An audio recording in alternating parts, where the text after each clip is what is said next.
Hi, everyone. My name is Sarah Cooper, and I'm so pleased to be here with you today. I'm leading today's session. Welcome to the first in a three-part series on successfully integrating data into communications. Today's seminar focuses on how to turn your data into effective stories. We'll concentrate on establishing context, developing content, and creating compelling narratives, essentially all the best parts of interesting and exciting storytelling. I hope you'll come back for seminar 2 in December, where we will walk through building data into your narrative to support your key message. In terms of our agenda for this webinar, first I'll introduce myself and CPEG, then we'll do a short icebreaker, and finally we will dive right into today's content. As I mentioned, my name is Sarah Cooper. I'm the director of CPEG, and I actually snuck out of my office this afternoon because no one lets me do any of the fun stuff like this anymore. My colleague Shannon Prey is here too. She is probably familiar to most of you because she leads up our QPR and EDS data collection efforts, and she provides quite a bit of technical assistance. She's also, in case you didn't know, a crackerjack evaluator and a master at data visualization. CPEG, or the Community Epidemiology and Program Evaluation Group, is a research and evaluation center at CU Cancer Center and the CU School of Public Health. We're located on the Anschutz Medical Campus over in Aurora. We get to work with nonprofits, government agencies, and coalitions to plan and evaluate, and ultimately to improve programs that advance community health. One of our main responsibilities is actually to be the external evaluator for Colorado's E35 programs. So we get to work closely with both STEP and CCPD, and actually members of my team have served on the review committees for both programs. I actually believe that one of our strengths as a research and program evaluation center is that we blend public health research, evaluation, program design, robust analytics, and community insight to equip organizations to better understand and improve what matters most to them. The icebreaker for this webinar was to think about what happens in your brain when I tell you to show us your data. In the chat, I asked participants to share one word that described how this statement made them feel. Some of the words that were shared were anxiety, frustration, concern, shame. There were some positive words, but it really ran the gamut, right? Ultimately, the point of this exercise was simply to say that some of us come from strong quantitative backgrounds, and we collect and analyze data every day. We build models, we interpret findings, but the truth is that most of us have little formal training in design. And this means that we're left with very few tools to help us communicate our data to various audiences who may or may not have the same kind of data literacy that we do. Between you and me, I can't tell you how disheartening and frustrating it is to be in the middle of a presentation and look out at your audience and know that you have lost everyone by slide 8 and really have no idea how to get them back. The flip side of this is that equally as often, those without technical backgrounds are being asked to step into analytic shoes and communicate using data. Data they may not feel comfortable enough with themselves, let alone have the confidence to interpret and explain to others. So, bottom line, when you look out at a sea of faces, whether you're on Zoom or in person, realize or remember that we're all uncomfortable with some aspect of this process. You aren't alone, right? And we're all here with open heads, open minds, and open hearts. So where do we start? When we talk about approaching data, from my perspective, there are really only two phases of analysis: exploratory and explanatory. Exploratory is what you do to understand your data. It's how you figure out what's worth sharing out to other people. It's that pearl in the oyster. And I know that this is really a bit of a heavy-handed metaphor because honestly, you might have rich, wonderful data with lots of great pearls. The question here is which pearls add to the story you're trying to tell today. And the rest of today's presentation is actually about how you answer this question. So when you're ready to build a data story, you want to be in an explanatory stage. You have a specific thing you want to share. You have your pearl. You've moved past that space where you're showing your exploratory analyses. Now, I totally get it. You've done all this work. You want to show your audience everything you've done, everything you found, including how robust your analysis is. Your modeling is superb.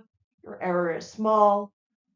You have this fantastic linear regression line. It's super sexy. I am telling you, resist this urge. Concentrate on the information your audience needs to know. Focus on your pearls. Your pearls of data will provide the context for the 3 most important questions you need to answer before you can build your narrative: your who, your what, and your how. First, to whom are you communicating? Right? This is your audience. Understanding your audience will help you identify common ground, and it will make sure that they hear your message. Your what refers to what you want your audience to know or to do. And finally, your how is the how you intend to share your story and what role data will play to support your narrative. When I say who, the question I'm really asking is, who are you talking to? And I need you to be specific when you're answering it. If you come back to me and say, oh, internal and external stakeholders, I'm going to send you back to the drawing board. Because different audiences have different needs, different desires and interests, different ideas, and they certainly have different motivations. So how can you effectively communicate with all of them at one time through one channel? The truth is that you can't. So you'll probably need to create different communications for different groups, right? And that's okay. CPEG does that all the time. We may have one slide for technical audiences and one slide for our funder and one slide that goes into our newsletter for our longitudinal panel and one slide that goes into a press release for the Cancer Center. And it's all the same content, it's just packaged slightly differently, right? Depending on the needs and motivations and interests of the particular audience that we are focused on. The more you know about your intended audience, the better you can tailor your message so that it resonates with each of them, right? The second thing I want you to think about is, what does your audience know about you? This seminar is actually a really good example. Have we met before? Am I a trusted partner? Or do I have to establish my credibility from scratch? Most of you probably don't know me, and I have no idea how much you know about CPEG. So I started today's discussion with a brief introduction to CPEG and a little bit about me. Then we did an exercise to build relationships through shared experiences, and we'll probably do that a few more times over the course of this seminar series, so that by the end of it, we will have a shared foundation for trust. Because ultimately, the more you know about your audience and the more your audience knows about you, the more you can speak to relationship building, the more I can tailor my message to you, and the more likely you are to believe me and act on my message.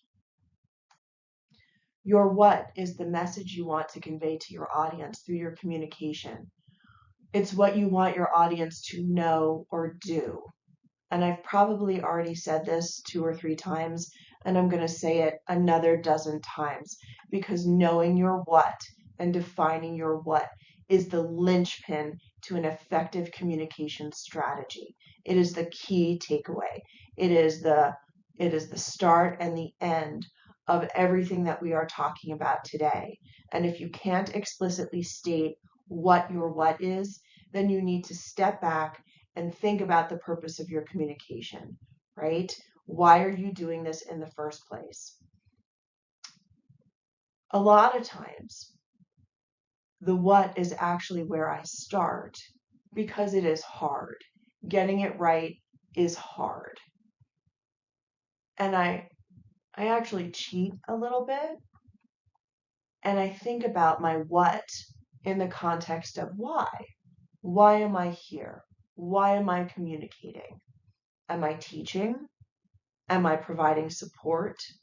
Am I calling for advocacy and involvement? Do I want money?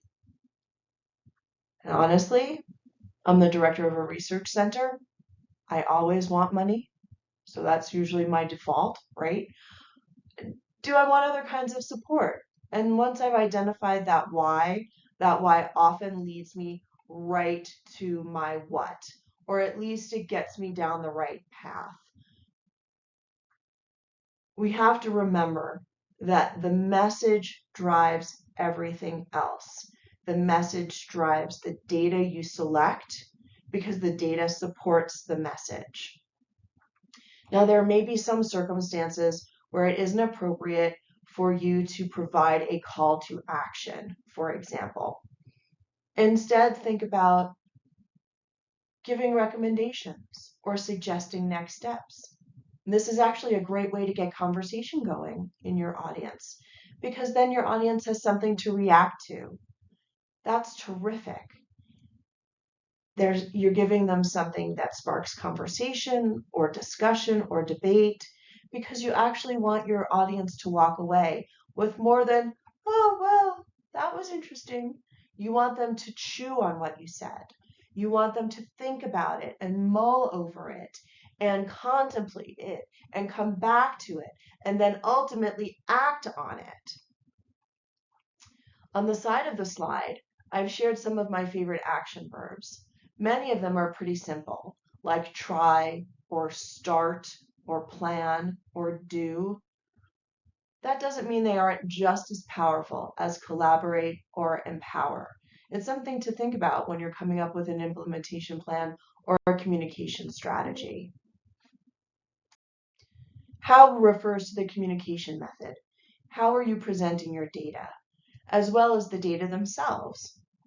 How do the data support the story you're telling? I like to think about the various components of how separately. Mode, to me, refers to how the information is conveyed to the audience. Is it a live presentation? Is it a report? Is it a one-pager or an infographic? With a live presentation, I like to believe I have full control. All of us know that there's no such thing as full control, but you do get to determine what the audience sees, and when they see it, you control the speed and you can respond to questions. You can also pivot your content in real time if things aren't going well or you see you're losing people. In written documents, you have a lot less control. The audience is in control of how they consume the information. Therefore, you need to include a much higher level of detail because you're not there physically to respond to audience cues. You can't answer questions. You can't redirect. You can't pivot. So ideally, deliverables and communication strategy are totally dependent on the mode you choose. And the choice of mode depends on the audience. Now, we're going to dive deeper into tone and mode in the next seminar in this series in December. But briefly, design choices absolutely affect how audiences interpret both text and data. One way, for example, is the use of formal versus informal language. Another way is the selection of color or background, whether you're bolding text, the font you use, the font size. There are lots of different examples. As I just said, come back in December, and I promise you will learn everything you need to know about leveraging data to support your message. Shameless plug. The key takeaway for today is that data are supporting evidence for the story you're telling. They are not the center of attention. They are not the main attraction. So while you're crafting your narrative, keep in mind what data can strengthen your case and where they can lend some meat and some heft to your message. The point here is don't let data drive your what. I thought it would be helpful to walk through an example together. So I came up with a pretty generic example of a chronic disease intervention. I think that even though this is a pretty generic program, it could be used as a model for lots of different types of programs and policy initiatives. As we read through this together, let's keep in mind possible who, what, and how. You just completed an experimental pilot program to teach multi-generational families about how to adopt culturally relevant recipes using health-forward foods. You surveyed families at the onset and end of the program to determine interest in and usefulness of program curriculum and attentions to use skills, perceptions, attitudes, and behavior change. The data show great success, and you would like to offer the program as part of your regular disease management intervention. Now, as a group, we did an exercise about operationalizing the who, what, and how in the context of the program description I just shared. We all went to the whiteboard, and we used sticky notes to capture 3 things.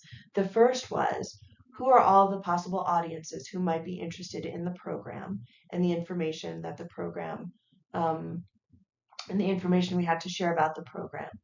Then we thought about the what, our message, thinking about the various audiences that we listed. What messages would we share with each audience, and how might the story differ depending on those audiences? And finally, we focused on the how. Looking over the list of who, the various audiences, we thought about how we might prefer to communicate with each of those many audiences, right? What tone might we use? What data might we share the various audiences? And then we came back together as a group to talk about it. This was one of my takeaways from the whiteboard. My who was a potential funder who could provide continued financial support to help grow our program. The what was, the program was a success. Please approve our funding request of X dollars to support the program. Now, since I have a little bit of artistic license here, I know my potential funder is a foundation, and they really like community-oriented, people-forward projects. So I decided to add a human impact component, and I collected quotes from program participants about the personal impact that the program had on their family life and on their personal health. And also, since the program was multi-generational, I was able to interview whole families together, right? Of course, with their permissions. I added video and audio clips to a slide deck, so I was able to illustrate both program need and overwhelming success. And I combined pre-post survey data with selected quotes, videos, and photographs from class activities, which magnified the power of the qualitative and quantitative data and demonstrated, again, this human impact of the program. Here's another example from the whiteboard. In this case, the who were referral partners. For example, clinics, individual practitioners, promotoras, community health workers, health navigators, for example. And our what was, the program can help your patients take control of their health. Partner with us and refer patients to our program. In this case, I would use data from the pre-post survey to illustrate the program benefits, and then I would use selected quotes about the program impact from program participants that specifically highlighted the ease of the referral system, right? And our how in this case is a communication strategy to expand our referral partnerships. These two examples are really different from each other, and you can see how many possibilities there are. There's no right answer here. There's literally just working through the three questions: the who, the what, and the how. Let's pause for a moment for a message from our sponsor. How could I possibly not address the large gold text on your screen? How do you know your program was a success? Well, hopefully you reached out to your friendly neighborhood program evaluator at CPEG and you figured this all out before you launched your program. Really, I hope that's true. I've listed 2 robust, reliable strategies here on this slide for you to take a look at. If your program is modeled after an evidence-based intervention, your first step should always be to look back at the literature and see what kind of impact or results others have found. That way you'll know what you might expect to see, assuming some level of fidelity in implementation. Now you have to keep in mind that programs usually need some kind of adaptation because no two participant populations are the same. So there are going to be variations in outcomes, inevitably. That being said, though, evidence-based programs typically have enough data behind them that you can confidently say that your program is working. Now, in the world that we are currently living in, most external funders, especially federal funders and foundations, want to see some outcomes data that support your assertion that your program works. When you're developing your intervention, you need to be considering evaluation in parallel to program processes and components. As you develop your program, you're also developing your program evaluation. I'm going to say that again so it comes across more clearly. As you are developing your intervention, you are also developing your program evaluation in parallel, side by side, together. Identifying key outcomes at the outset allows you to seamlessly integrate data collection measures at every level of program operations. This also allows you to pivot quickly when things don't quite work out the way you want. You can test drive data collection methods, and you can avoid the dreaded, if only we had collected X. I can't tell you how many times somebody comes to me and says, we don't have baseline data on fill in the blank. Can you help me? What do we do now? If you plan for program evaluation as you are planning for program implementation, boy, say that 3 times fast, you will avoid the major pitfalls. This is why you need a strong program evaluator. Here's my thumbs up. Okay, now back to our regularly scheduled programming. So we know who our audience is, we know what we want to convey, and we know how we're going to do it. What's the next step? This is where we craft or refine our narrative. The goal here is to distill down the key elements of our message. Can you tell me everything I need to know in 5 sentences? Can you do it in 1 concise statement? Now, you may have already done this as part of your what. If so, great. Here's your chance to refine it, to really tighten it up. If you haven't done it, fine. Here's your opportunity to define your so what.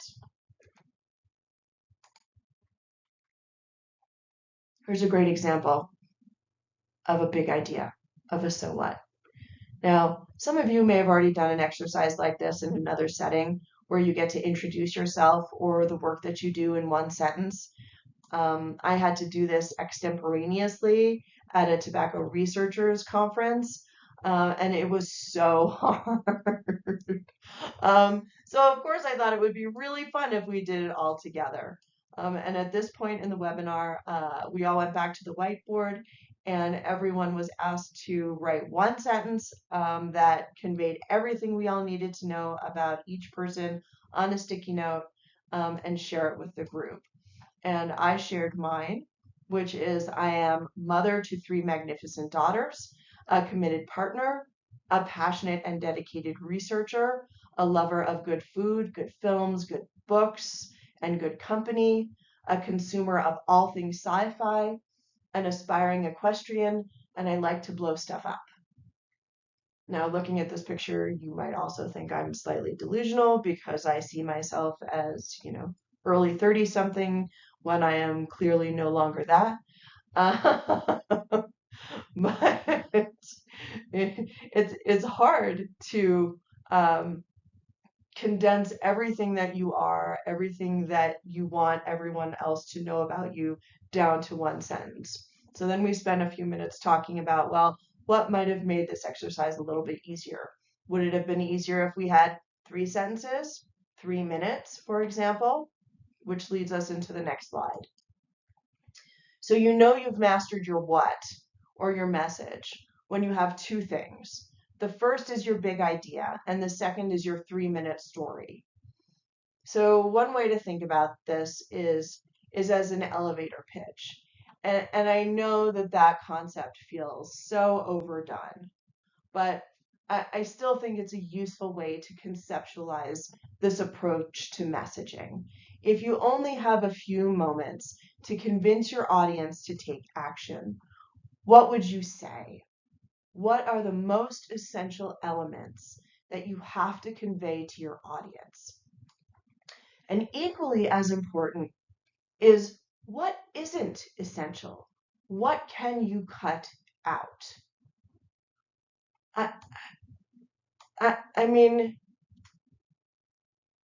imagine that you are in an elevator with a stakeholder. Can you grab that opportunity to give her the rundown on your new idea or project or initiative? Or imagine you're presenting to important stakeholders and other agenda items are going long and your presentation time gets cut short. What do you do? Can you manage that?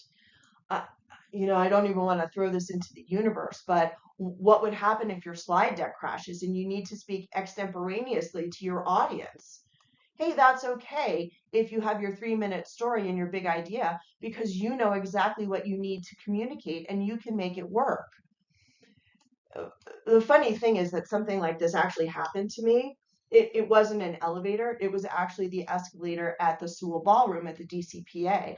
I was lucky enough to be riding up the escalator with a state legislator, and I had been trying to get 5 minutes with this person for months and getting the runaround. And lo and behold, there we were. She was trapped there with me. Now, I didn't get 5 minutes with her, but I got 45 seconds, and she couldn't get away. I had her undivided attention, and it paid off. I had my big idea in hand, and there it was. Using the same example from earlier, let's build out a 3-minute story together. So you just wrapped a very successful experimental pilot program to teach multi-generational families about how to adapt culturally relevant recipes using health-forward foods. You have pre- and post-intervention survey data from participants, and you're hoping to secure funding so that you can integrate the initiative into your established disease management programming portfolio. Now, where do we start? First, we need to make sure that the 3-minute story is relatable. So if this issue or program is important to you, then tell us that and tell us why. Now add some detail. I like to think about this part as the background and context. I write those all the time, so thinking about it that way, framing it that way, helps me put some guardrails around it. And then add some detail, right? Tell us about the program. What does it do? Where is it? Who participates? What need does it meet? Now is your chance to tell your audience about your key findings. In this case, I would say, this program works. Here's the proof. And finally, finish strong. Here's the call to action. This is where you make your ask. This is where you tell your audience what you want them to do. Here's that same program example. Now let's distill that 3-minute story down to just one focused, powerful statement. I came up with a very basic template. I feel like it's pretty generalizable, and we can go through it together. The program, initiative, policy, activity, event was successful at insert your accomplishment. And because of this success, we recommend insert your call to action. Okay, you have all of the important pieces. You have your who, your what, your how. You've used these to create a 3-minute story and a powerful, focused, big idea. Now what? Well, now it's time to pull these together to tell your story. Whew, luckily, the rules for effective storytelling are largely the same, regardless of what mode you've chosen to tell your story. Every good story starts with a killer introduction. What does a killer intro need? Well, it needs you to set the scene, right? Where and when does your story take place? Who are the main characters? What's the issue or problem? And here I've asked you to think about framing your issue as an imbalance, something that requires intervention to be put to rights, to be fixed. And your solution should be presented as that intervention, that rebalancing. It's this conflict and this drama that are the critical hooks that capture your audience and compel them to act. Because if everything was wonderful, then why would your audience care? You need to make the issue personal so that the audience has a stake in taking action and finding a resolution. The next part of a good story is the middle, or the meat of the narrative. Here you get to develop the problem. You get to give us some relevant background, and this is a great place to share data that reinforce the importance of your issue. And then you get to tell us all of the horrible things that will happen if nothing is done to address the problem. This is the starving babies issue. This is that Sunday morning commercial with the puppy behind the chain link fence in the snow. This is the sad tiger pacing in his cement cage commercial. And this is another great place for supporting data. Not overwhelming data, supporting, thoughtfully selected, well-presented data that we'll talk more about in December. This is also where you get to tell your audience that all hope is not lost. We have solutions, and let me tell you the solution I like the most. And then you tell your audience why they are in a unique position, to drive action. They are the only ones who can save those sad abandoned puppies in the snow, right? Here's your chance to think about what data will strengthen your story. You get to align your message with your audience's motivation and integrate your data where it makes the most sense. Because ultimately, your story is about your audience, not about you. How do you get your audience to act? At the end, you bring it home. This is where you make it totally clear to your audience what you want them to do. You can tie your end back to the beginning. You started by presenting a problem. You can recap the problem. You can underline the need for action. You can underscore and reinforce that need for urgency. And then you send your audience off ready to act because only you can make it happen. You need to go and get your credit card and call the toll-free number and give us money so we can go save those puppies in the snow. And if you act now, we will send you that free tote bag. I have all the tote bags. I am the person who made it happen. I acted in those 20 minutes. I did it, all the tote bags. I know we got a little schlocky and melodramatic for a moment there, so we're going to pause and we're going to reel it back in, and we're going to go a little bit opposite direction, a little bit highbrow. in an article that I read, not just Sunday morning commercials, but also reading.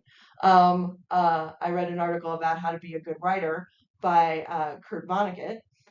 He shared some thoughts on what he believed were critical elements of good storytelling.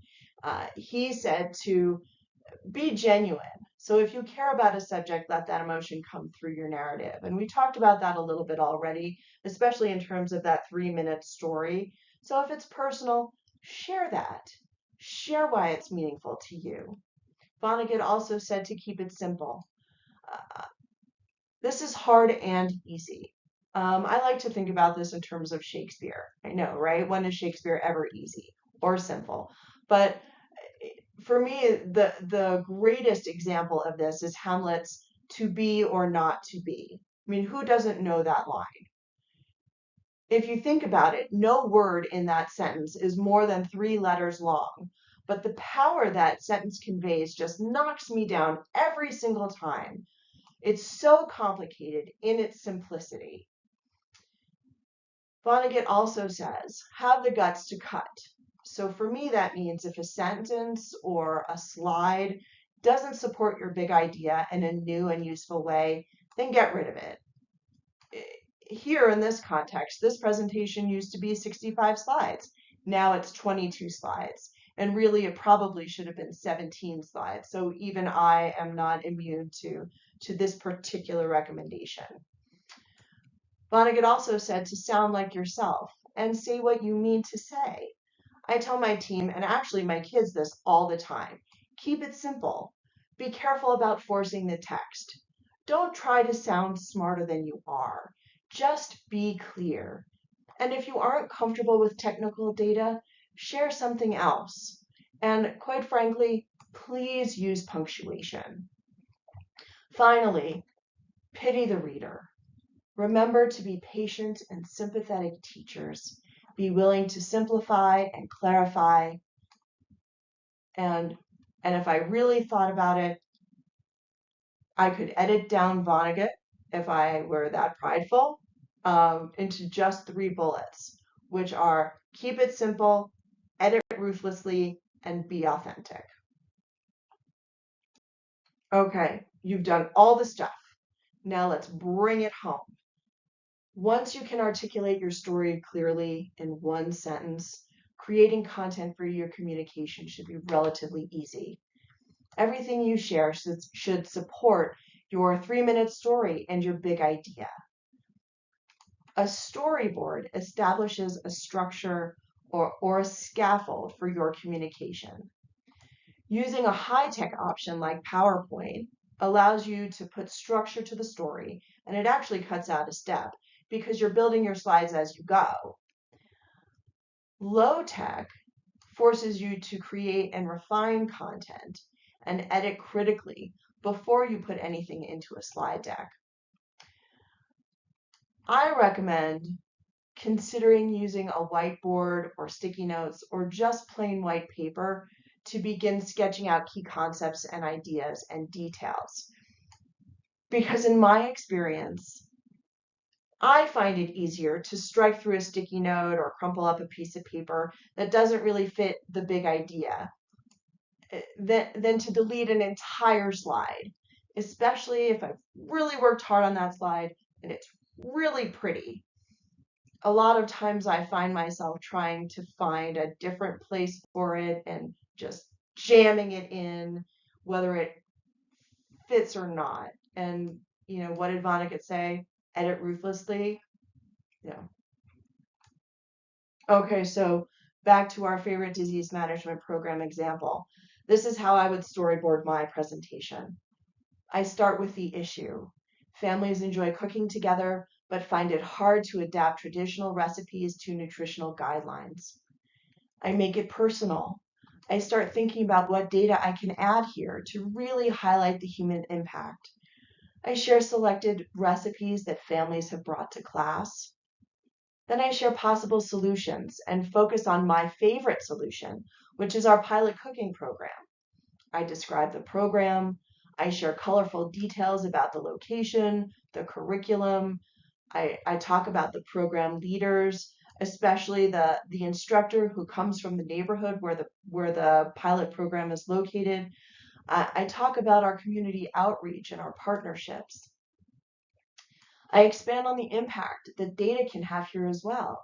Maybe I share photos of families cooking together in class, or videos of families talking about what the class has meant to them and what they've learned and how it's changed their behavior and the impact that these changes have had on their health.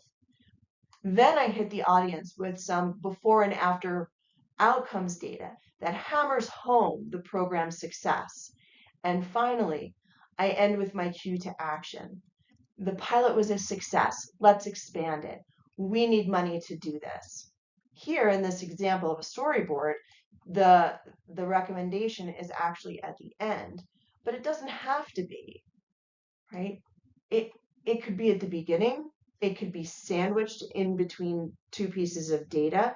The really nice thing about storyboarding is that we can try lots of different options for where we put things. We can run through it, we can read through it several times and see how they feel.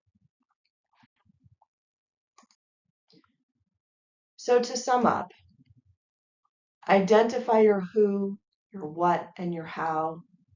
Find your so what. Write your 3-minute story. Refine your big idea.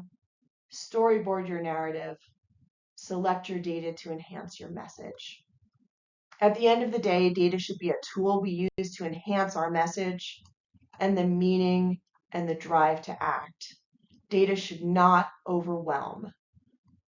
And finally, and perhaps most importantly, come to the next seminar on December 9th. All joking aside, please do make sure to mark your calendars for December 9th, where we will be doing part 2 of the seminar series, choosing effective visuals and how to use data visualization tools.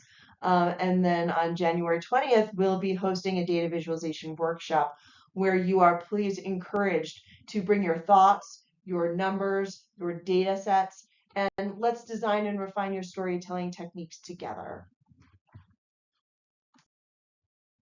If you have any questions or comments about today or any other webinars or program evaluation or how we can support you, please reach out to us at evaluationta@ucdenver.edu. I've also thrown on here our bit.ly link to CPEG Home, our virtual access point, which houses all of our webinars, evaluation resources, trainings, tips, tricks, templates, our online evaluation training module, all kinds of really exciting and fun stuff is available there. Please check it out, and I look forward to seeing you in December. Thanks so much. Bye.